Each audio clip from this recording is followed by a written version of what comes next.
Hi everyone, welcome back to my channel.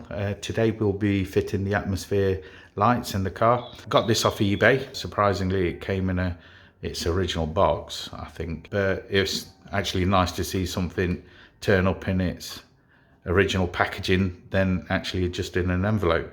So we'll take a look inside and we'll go from there. So in the box, you will get your power supply and the actual lights, LED lights. That's your infrared, your remote, and surprisingly, no instructions. Well, that's good. So as it's got no instructions, it should be all plug and play. I'm going to assume that plugs into there. There we go. That's the power supply sorted, and then you got your LEDs there.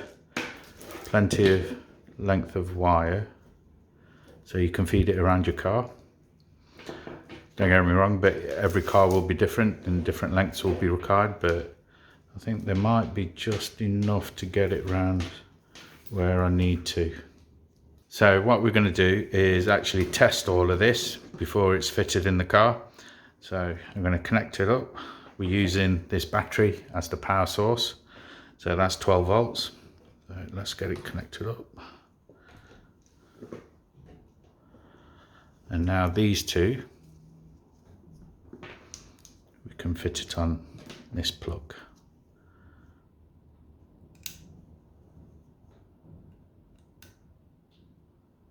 So now, there we go, that's on.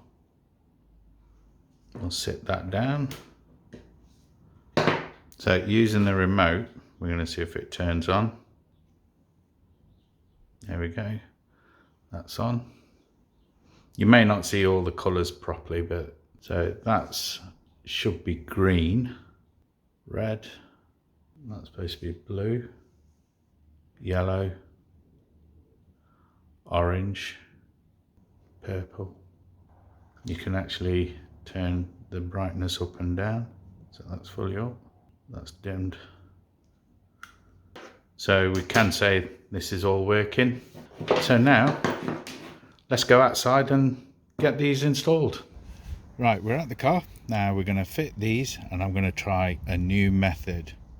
I'm going to chuck them in, shut the door, and power of editing.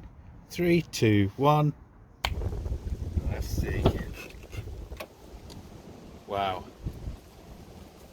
I'm impressed. Looks good. If you like this video, give it the thumbs up and subscribe.